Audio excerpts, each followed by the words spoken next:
20 de março. Sua casa, seu refúgio. Então voltou para a casa de seu pai. Quando ele ainda estava longe, seu pai ouviu. Cheio de compaixão, correu para o filho, o abraçou e o beijou. Lucas capítulo 15, versículo 20.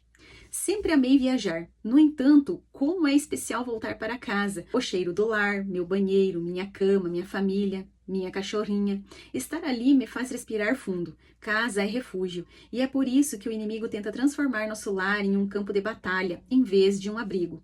Conheci uma família em que o marido usava a mesa como lugar de correção severa. A esposa lutava para que ele entendesse que aquele espaço era para conexão, onde há ensino, sim, mas com amor, acolhimento e escuta.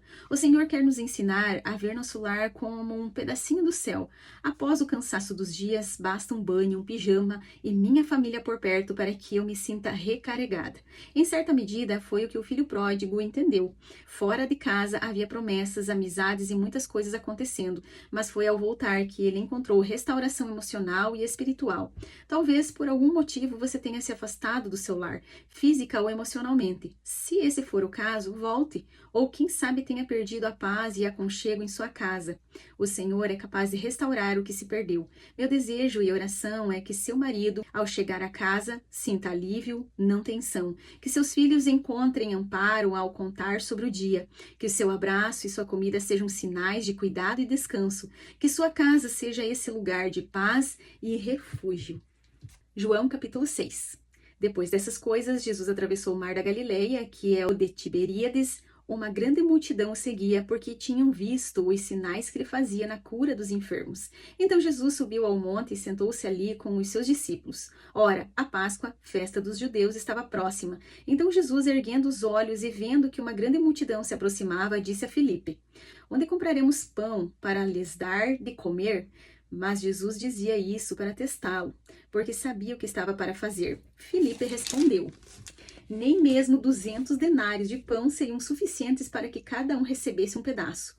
Um dos discípulos, chamado André, irmão de Simão Pedro, disse a Jesus: Aqui está um menino que tem 5 pães de cevada e 2 peixinhos. Mas o que é isso para tanta gente? Jesus disse: Façam com que todos se assentem no chão. Havia muita relva naquele lugar. Assim os homens se assentaram e eram quase 5.000. Então Jesus pegou os pães e, tendo dado graças, distribuiu entre eles e também igualmente os peixes, tanto quanto queriam. E quando já estavam satisfeitos, Jesus disse aos seus discípulos: Recolham os pedaços que sobraram para que nada se perca.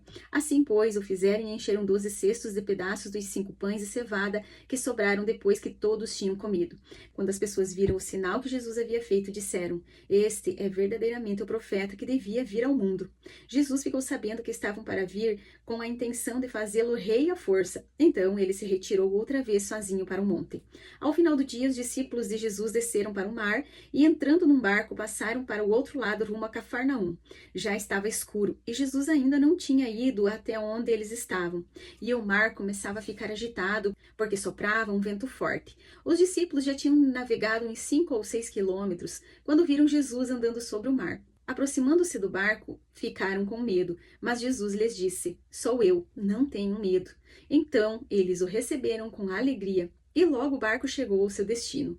No dia seguinte, a multidão que tinha ficado do outro lado do mar notou que ali havia apenas um pequeno barco e que Jesus não tinha entrado nele com os seus discípulos, tendo este partido sozinhos. Entretanto, outros barquinhos de Tiberíades se aproximaram do lugar onde a multidão havia comido o pão depois que o Senhor deu graças. Quando aquela multidão viu que Jesus não estava ali, nem os seus discípulos, entraram nos barcos e partiram para Cafarnaum à procura de Jesus.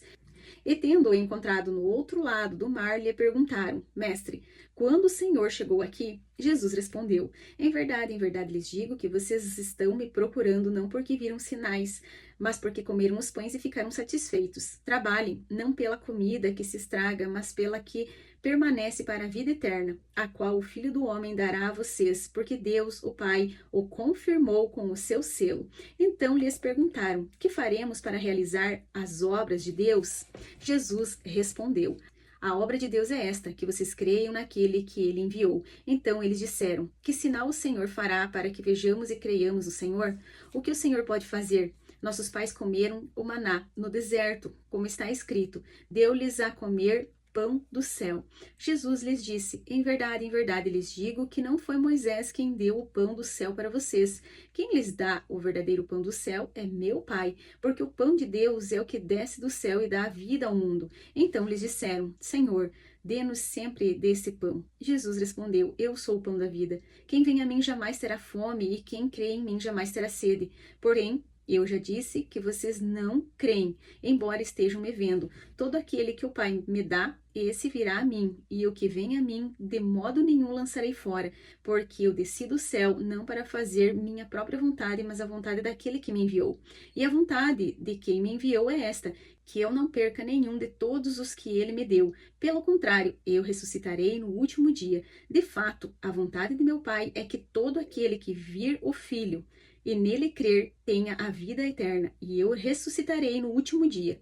Então os judeus começaram a murmurar contra ele, porque tinham dito: eu sou o pão que desceu do céu, e diziam: este não é Jesus, o filho de José?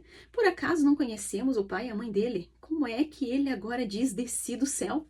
Jesus respondeu: não fiquem murmurando entre vocês. Ninguém pode vir a mim senão o Pai que me enviou, não o trouxer, e eu o ressuscitarei no último dia. Está escrito nos profetas: e todos serão ensinados por Deus. Portanto, todo aquele que me ouviu e aprendeu do Pai, esse vem a mim. Não que alguém tenha visto o Pai, a não ser aquele que vem de Deus. Este já viu o Pai. Em verdade lhes digo: quem crê em mim tem a vida eterna. Eu sou o pão da vida. Os pais de vocês comeram o maná do deserto e morreram. Este é o pão que desce do céu, para que todo o que dele comer não pereça. Eu sou o pão vivo que desceu do céu. Se alguém comer deste pão, viverá eternamente. E o pão que eu darei pela vida do mundo é a minha carne. Então os judeus começaram a discutir entre si, dizendo: como é que este pode nos dar sua própria carne para comer? Jesus respondeu: em verdade lhes digo que se vocês não comerem a carne do Filho do Homem e não beberem o seu sangue, não terão vida em vocês mesmos. Quem come a minha carne e bebe o meu sangue tem a vida eterna, e eu ressuscitarei no último dia. Pois minha carne é a verdadeira comida e o meu sangue é a verdadeira bebida. Quem come a minha carne e bebe o meu sangue permanece em mim, e eu permaneço nele, assim como o Pai que vive me enviou, e igualmente eu vivo por causa do Pai. Também quem de mim se alimenta viverá por mim. Este é o pão que desceu do céu, e nada semelhante àquele que os pais de vocês comeram e mesmo assim morreram. Quem come este pão viverá eternamente. Jesus disse essas coisas quando ensinava na sinagoga de Cafarnaum. Muitos dos seus discípulos, tendo ouvido tais palavras, disseram: duro é esse discurso, quem pode suportá-lo? Mas Jesus, sabendo por si mesmo que seus discípulos murmuravam a respeito do que ele havia falado, disse-lhes: isto escandaliza vocês?